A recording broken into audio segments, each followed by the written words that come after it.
It's Monday, July 11th, and this is your coffee break on the HAN Network.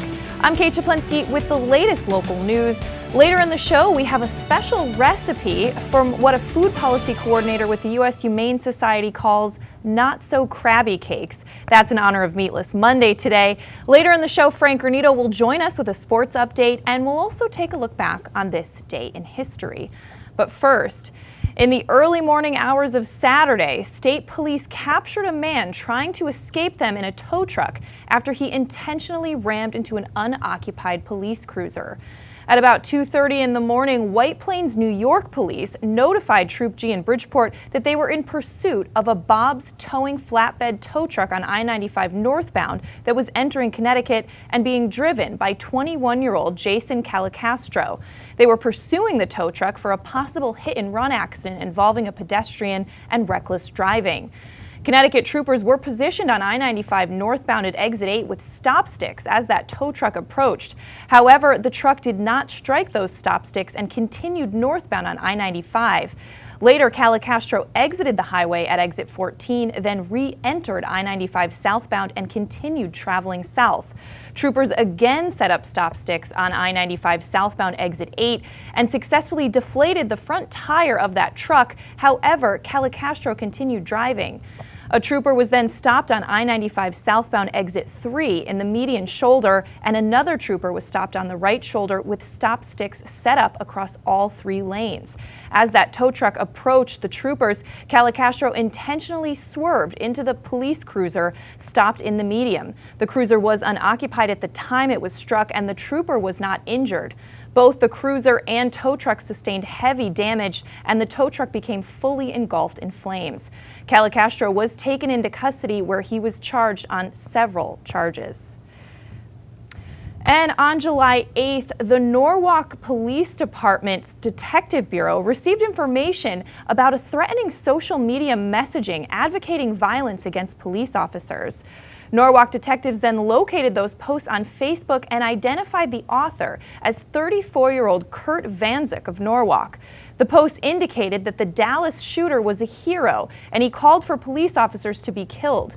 Detectives obtained a warrant for Vanzik's arrest on July 9th, and he was subsequently taken into custody. He was charged for inciting injury to persons or property. And a Waterbury man accused of stealing more than $4,000 in electronics from packages to be delivered is facing larceny charges from Stratford police. 40-year-old Alexander Perez turned himself into police on Tuesday after a warrant was issued for his arrest. Police said that Perez, who worked for FedEx, allegedly took several boxes intended for FedEx customers that had accidentally been dropped off at UPS back on May 4th. Police said Perez removed computer display screens and GPS units from the boxes instead of delivering them. Those electronics were valued at about $4,200. Perez is scheduled to appear in court on July 15th. And many area police departments received gifts and notes of thanks from local residents in the wake of the Dallas shootings. Trumbull resident Shannon Pranger decided to make a cake for the Trumbull Police Department, and she posted a photo of it on Facebook, getting hundreds of likes. State troopers in Danielson were among those who received flowers and gifts, baked goods, and more. Federal and state flags are also being flown at half-staff in honor of the victims of the attack in Dallas. The order was given by Governor Daniel Malloy in accordance with a proclamation from President Barack Obama. Flags will remain at half-staff until sunset tomorrow. And in other news today, a barefoot man led Ridgefield police on a foot chase through the downtown area at about 2 o'clock in the afternoon Friday after being caught trying to pass a counterfeit bill at the Prospector Theater. The foot chase lasted about 5 minutes. The man, wearing a purple shirt and green shorts, ran toward locations including Casagmo before finally being captured near Pamby's Garage on the corner of Grove Street and Danbury Road. An officer did suffer an abrasion during that chase, but other than that, there were no injuries and no harm to the public. The man was being interviewed by detectives, and his name had not been released yet, according to the Ridgefield Press. According to police, any businesses with issues that think they have received possible counterfeit bills should immediately call the police. And a Waterbury man was seriously injured in a fireworks accident in Harwington Saturday, and metal shrapnel amputated part of his left arm. State police responded to 76 Catlin Road around 8:30 in the evening and found 28-year-old Derek Dooley suffering serious injuries to the left arm.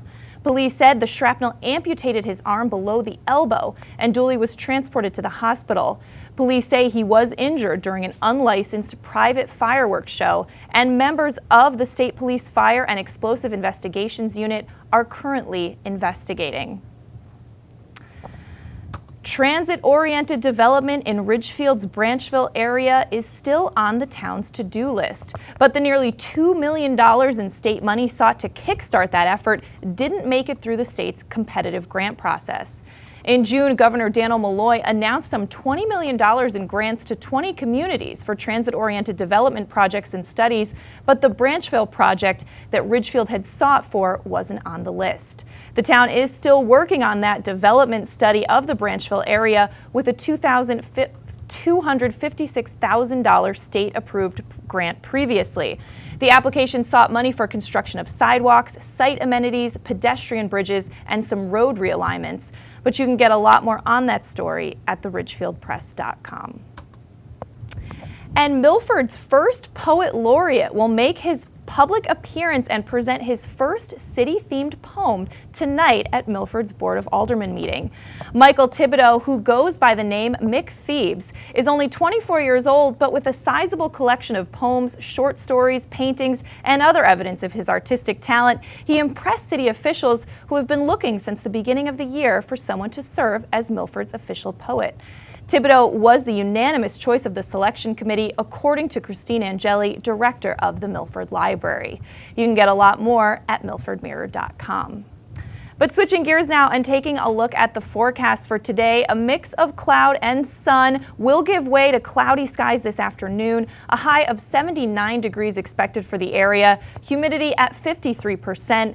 Tonight, a few clouds with a low around 60 degrees and some light winds. Tuesday, except for a few afternoon clouds, it's going to be mainly sunny. A stray shower or thunderstorm is possible with a high of 84 degrees. Humidity back up a bit at 60%, and things are going to continue to warm up this week, and humidity will be rising too, but we'll be talking about that more later on.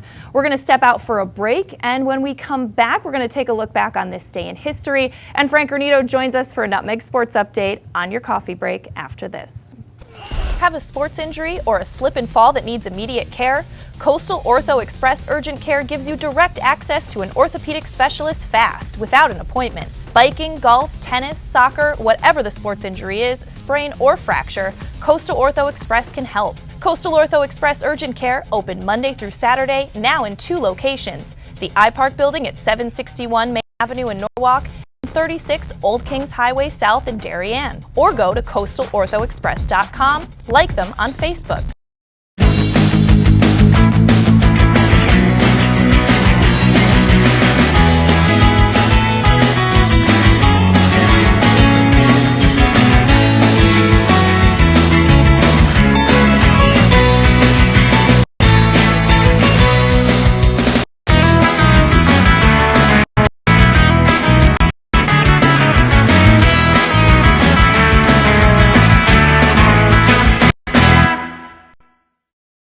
Keep your future star active and happy this summer at Future Stars Sports Academy Camp and Clinics. The Academy is offering sessions throughout Fairfield County. Sign up for a week of basketball, cheerleading, football, or a multi-sports camp. At Future Stars Academy, children learn the fundamentals while under the supervision of qualified coaches. And what sets the Academy apart is its special Lessons of Life sessions, teaching values and focusing on building self-esteem, friendships, and honesty. Located at Sports Center Connecticut in Shelton and in Sports in Trumbull. Register online at futurestarssportsacademy.com. You're watching the HAN Network, and you're not alone. Nearly 1 million people have watched our live sports, news, and entertainment programming since the network launched in August 2015. Advertise on the network that reaches Fairfield County, Connecticut's most engaged audience. Contact Advertising Director Jessica Murrin at 203-273-7312 or email jessica@han.network. We are back on this July 11th edition of your coffee break on the HAN network.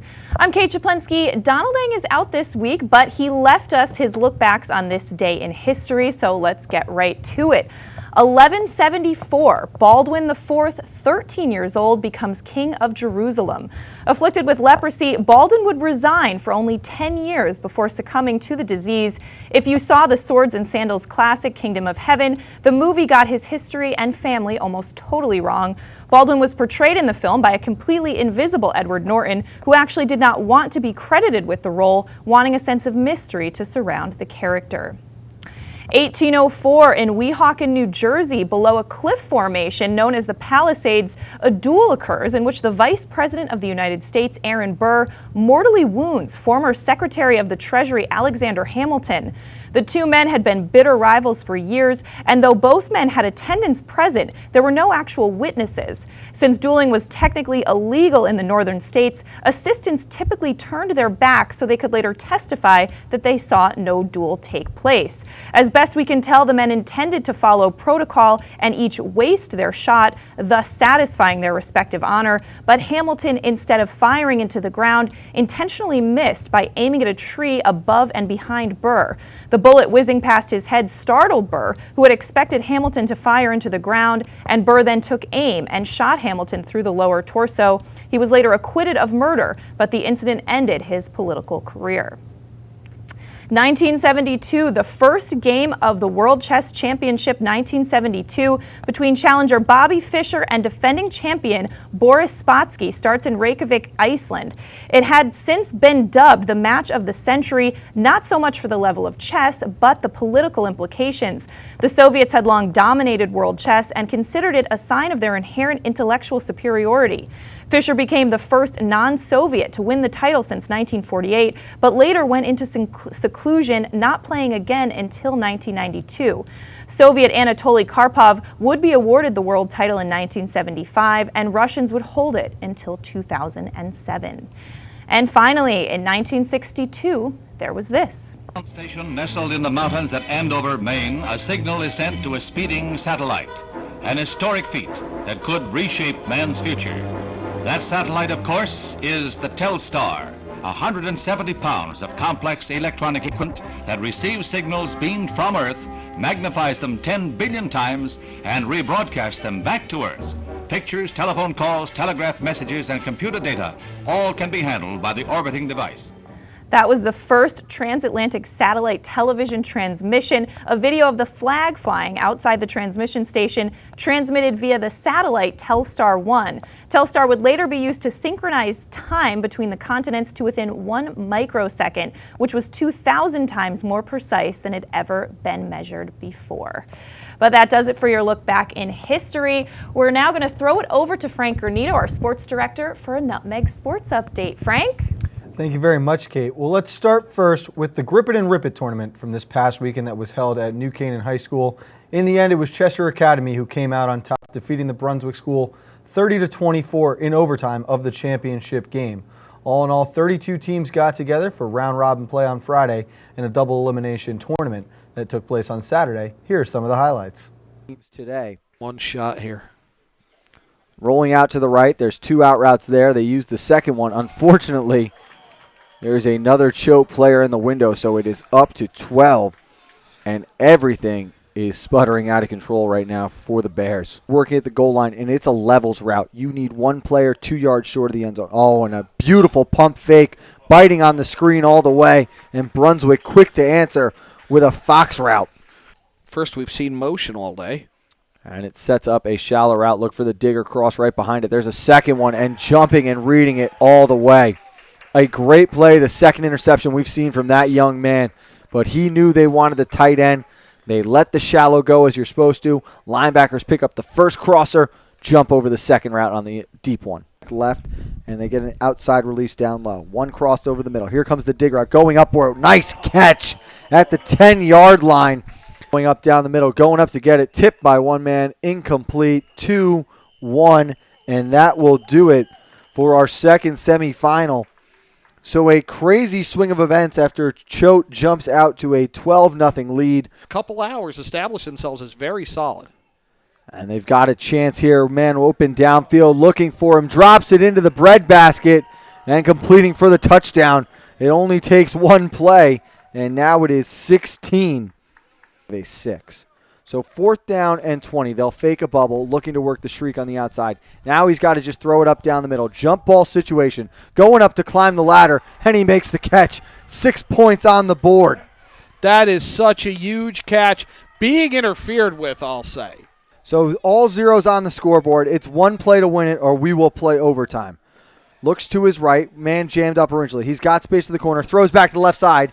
Nowhere to be found is a receiver, as this one ends up in the dirt. And so we will play overtime here in the championship game. Bottom of the numbers.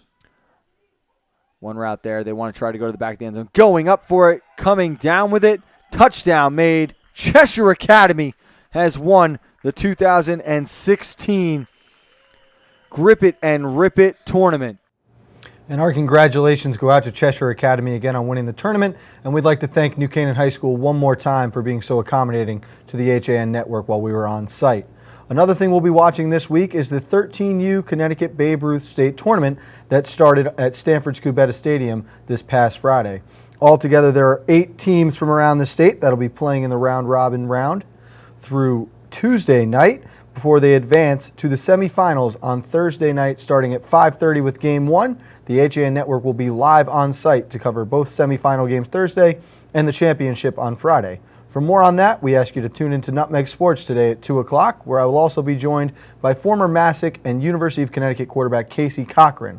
Casey recently released an article titled 13 Concussions on the Players Tribune. We'll talk about this, a book he hopes to finish in the upcoming year, as well as his take on the impact of concussions on the game of football right now. Frank, that sounds like a great show at 2 o'clock. Wow. Should be a lot of fun. It's a very exciting guest, and we're looking forward to having him. Awesome. All right, Frank Granito, thank you so much. We are going to step out for a break, and when we come back, we're going to recap some of the top stories we're following today. And in honor of the Meatless Monday campaign, we also have a special recipe segment you don't want to miss. That's coming up on your coffee break after this. For more than 50 years, Triple S has been Fairfield County's expert service for carpet, upholstery, and drapery cleaning. We provide the best in repairs and in-depth restoration, understanding fabrics and how to properly clean and restore them. Our staff will come to your home to clean your wall-to-wall carpet to perfection. We can also pick up your fine carpets and bring them to our facilities. With locations in Norwalk, Stamford, and Stratford, Triple S will get the job done fast, big or small. At Triple S, you can count on our people as well as our cleaning. Find us at triplesclean.com or 203-847-8000. I really wanted something that felt like a home. Coming from a big house, I wanted the feel of a home as opposed to a condo. New Canaan is 6 minutes down the road. New Canaan's a beautiful little town to walk around. I work in Westport. My commute is 20 minutes. It's close to Westchester where my family is, so the location is ideal. There is no other townhome that compares in the area. This is where I want to be. Warm weather, light breezes, boats are in the water. There's no better place to celebrate summer than the Dock Shop. Whether in Darien at 51 Tokenique Road or Westport at 609 Riverside Avenue, the Dock Shop is where you'll find everything you need to kick off summer. From the latest summer apparel to the newest fishing tackle, the Dock Shop will help you get the most out of your next beach day or harbor cruise. At the Dock Shop, you'll find a wonderful selection of items made in the USA and right here in New England, all with a distinct nautical flair. Boater, beach bum, fisherman, or simply love the coastal lifestyle, this is a unique place to shop. DockShop.com. What's happening up in Hartford and what's trending in the Nutmeg State? Join Kate Czaplinski And Josh Fisher on CT Pulse live Wednesdays at 12:30 to find out. We talk to the leaders and newsmakers while breaking down the stories you should be paying attention to each week. With the help of HAN's editorial cartoonist Doug Smith, we take a humorous look at the news of the week. We talk about everything you were told you should avoid bringing up in polite company. CT Pulse, Wednesdays at 12:30 on the HAN Network. I'm John Kovach. I'm a newspaper editor. I'm a high school football coach. I'm a television presenter. And I want you to love fishing as much as I do. Tune in to Yankee Fisherman, Thursdays at 1 on the HAN Network. It's like going to the tackle shop without leaving your office. We're back on this Monday edition of your Coffee Break on the HAN Network. I'm Kate Czaplinski, recapping some of the top stories that we're following today, including that in the early morning hours of Saturday, state police captured a man trying to escape them in a tow truck after he intentionally rammed into an unoccupied police cruiser. At about 2:30 in the morning, White Plains, New York police contacted state police and let them know that they were in pursuit of a Bob's towing flatbed truck on I-95 northbound that was entering Connecticut and being driven by 21-year-old Jason Calicastro. They were pursuing the tow truck for a possible hit-and-run accident involving a pedestrian. State troopers tried multiple times to stop that tow truck, which had a flat tire after running over stop sticks that police had set up. It later got off the highway on exit 14, and Calicastro re-entered the highway going southbound. Eventually, a trooper stopped on I-95 southbound in the exit 3 area in the median shoulder, and another trooper stopped in the right shoulder with stop sticks set up across all 3 lanes of I-95. As that tow truck approached the troopers, Calicastro intentionally swerved into the state police cruiser stopped in the median. That cruiser was unoccupied at the time it was struck, and the trooper was not injured. Both the cruiser and tow truck sustained heavy damage, and that tow truck became fully engulfed in flames. Calicastro was taken into custody and charged.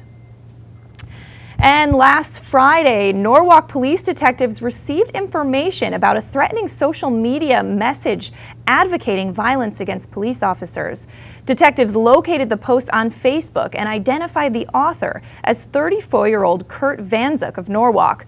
The post indicated that the Dallas shooter was a hero and called for police officers to be killed. Detectives obtained a warrant for Vanzuk's arrest on Saturday, and he was subsequently taken into custody on a charge of inciting injury to persons or property. And a Waterbury man accused of stealing more than $4,000 in electronics from packages to be delivered is facing larceny charges in Stratford. 40-year-old Alexander Perez turned himself into police Tuesday after a warrant was issued for his arrest. Police said that Perez, who worked for FedEx, allegedly took several boxes that were intended for FedEx customers that had accidentally been dropped off at UPS. The police said this happened back on May 4th, and Perez removed computer display screens and GPS units from the boxes instead of delivering them. Police say those electronics were valued at about $4,200. Perez is scheduled to appear in court on July 15th. And many area police departments received gifts and notes over the weekend from local residents in the wake of the Dallas shootings.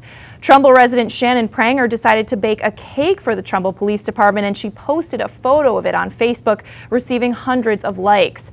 State troopers in Danielson were among those who received flowers and gifts, baked goods, and more, and they said thank you on their Facebook page for all of the gifts. Also, federal and state flags are being flown at half-staff in honor of the victims of the attack in Dallas, Texas. The order was given by Governor Malloy in accordance with a proclamation from President Obama. Flags will remain at half-staff until sunset tomorrow.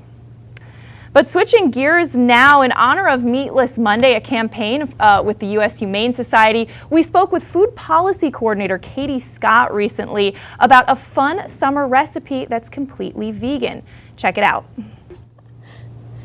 I'm Kate Czaplinski for the HAN Network, and I'm joined right now by a return guest that we've had before, Katie Scott, who is a food policy coordinator for the Humane Society of the U.S. Katie, welcome back. Thanks for having me, Kate. Now, summertime is a good time for, maybe some seafood recipes or some things like that, but we're going to talk about a recipe that actually is seafood-less. Yes. Crab cakes without the crab. That's right. And in fact, July, we were talking about how there's 4th of July going on, lots of fun things, but July is actually also Culinary Arts Month. Oh, really? It's a great time to promote awareness of all the good things that professional chefs and cooks do, or maybe people at home that you know and love do for you in your kitchen. And this is just another example. In fact, the University of Connecticut, their dining services team won the 2016 Best Vegan Recipe from basically this national food collegiate organization that recognized them for their vegan crab cakes. Wow. So I decided, why not take a look and see how that turned out? Now, and before we get to the recipe, we do want to talk about, you've been on before to talk about Meatless Mondays and kind of that movement, a campaign that the Humane Society supports. Tell us a little bit about that. Sure. So Meatless Monday is just taking a holiday from meat one day a week. It's literally doing something good for your health, for the environment, and for animals. And obviously you can try Meatless Monday throughout the whole entire week, but it tends to be that if you do it on a Monday, you're more likely to make better choices for yourself throughout the rest of the week. That's great. And this is so cool that this recipe is from Yukon. Yes. And when people hear the word vegan, I think they get a little scared. Have you found that? Well, in fact, what I'm finding much more often is that plant-based is becoming so mainstream. And in fact, this recipe in particular is now being served at all 8 of their dining halls. Oh, that's great. Simply because of the demand. People said, I love it, let's eat it, and that's what it's all about. It's not whether it's vegan, vegetarian, it's just good food. Right. As you mentioned, this is a great summertime thing, so whether or not you're using the crab or you're using something that's the alternative, you're going to just be eating great food anyway. Okay, I can't wait to find out what our crab alternative is. Let's talk a little bit about the ingredients you need here. Absolutely. So I decided to find a somewhat simplified recipe of the vegan crab cakes. So really all the 4 things you're looking at are hearts of palm, which can be found in the canned vegetable aisle at any basic grocery store. Then you're going to be using celery, probably just 1/4 of a cup, and the red bell pepper, also 1/4 of a cup, and probably, just a little bit more of the onions, maybe 1/2 a cup. Now the staple here that I would love for everyone to try is vegan mayonnaise. It sounds like it might just be for some people who are, lactose intolerant, or if you're making those choices not to eat dairy, but this is served right next to the Hellmann's aisle. Really? So you're getting something that is not going to cost you more, that's going to take out all that cholesterol you're getting from eggs, and it's going to just be a portion of adding this in for that stickiness. Right. Wow. Okay, great. And what else do we have? Yeah, so obviously you're going to use some oil in here, and you can't forget the Old Bay seasoning. No, you need that. That's a staple. It's going to make it flavorful, and it's going to make it taste good. Now, I personally made my own aioli, which again uses the vegan mayonnaise and a dill weed and some fresh lemon juice. Ooh, that sounds good. But you can use something that you find at the store as well. It's up to you. And then likewise, the panko breadcrumbs adds that extra crunch at the end. Nice. And I love that you do find like affordable items for people to get at the store. Absolutely. It doesn't have to be expensive just because it's vegetarian. Exactly. And in fact, you bring up a great point, because the hearts of palm on average probably costs $3.30. And if you're talking about real crab meat, gosh, that can cost upwards of $37. So you're really saving a lot of money by just buying this 1 can of hearts of palm. That's awesome. So tell us what happens when you start cooking the crab cake. Yeah, absolutely. And in fact, I want to bring in what hearts of palm actually looks like. So here is the can. I'm going to pour it right onto this plate here. Yeah, a lot of people probably don't know what hearts of palm taste like, or even what they are. Well, I would love, if this isn't too forward, why don't you just give this like a nice smell and see what you think. Oh my gosh, that smells really good. It smells very fresh. It reminds me of something that I can't place right now, but it smells delicious. It really does. It's got something that's already kind of the crab flavor, the crab smell. There's not too much that's going to be different. And in fact, the best part about this is the texture. Oh my gosh, it looks just like crab. That's incredible. And most times all you'll do is just either chop that up or you'll spread it. In fact, if you have already sort of the tools to spread apart the crab meat, you can do the same thing with hearts of palm. Wow.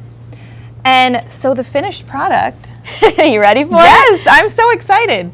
So once you have everything kind of mashed into a patty and you put the panko breadcrumbs on top, this is what it looks like. You've got your lemon wedges and you've got your aioli just right on top. So Kate, if you want to take a bite. I would love to try this. This looks so good, and I have to say it smells really good. Okay, here we go. I'll even dip in the aioli. Perfect. Wow. That texture and that flavor is absolutely identical to a crab cake, and I love crab cakes. Good. That is really, really good. Oh my gosh.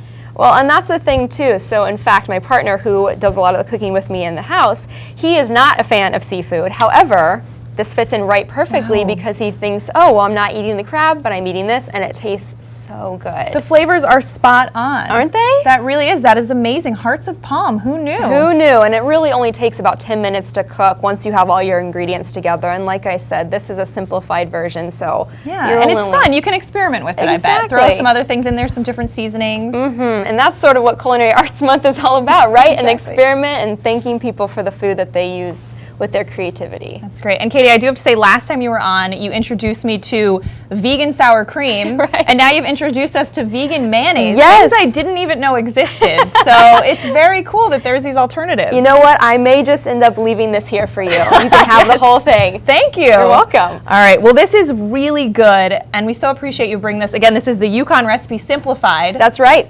All right. Well, Katie Scott, thank you so much. Thanks, Kate. All right. We will see you next time on the HAN Network. It's been a great time, again, with Katie Scott of the Humane Society of the U.S. That was a fun segment, and we will be posting that recipe at han.network today, so be sure to check it out. Frank, tell us one more time what's coming up at Nutmeg at 2 o'clock. So we'll be joined by Casey Cochran, the former Massac and University of Connecticut quarterback who was recently published on the Players Tribune. We'll be talking about concussions, how they've affected his life post-football, discuss a book he's coming out with, and then we'll take a look at the Stanford, Connecticut baseball state tournament we have going on. We'll be there Thursday. Semifinals on Thursday start at 5:30. Second game is at 7:30. Championship is Friday night. HAN will be covering all those games live. All right, it's going to be a busy week. Frank, thank you so much. Again, Nutmeg Sports at 2 o'clock. We're going to wrap things up here on your coffee break, but we'll see you tomorrow at 11. Have a great day.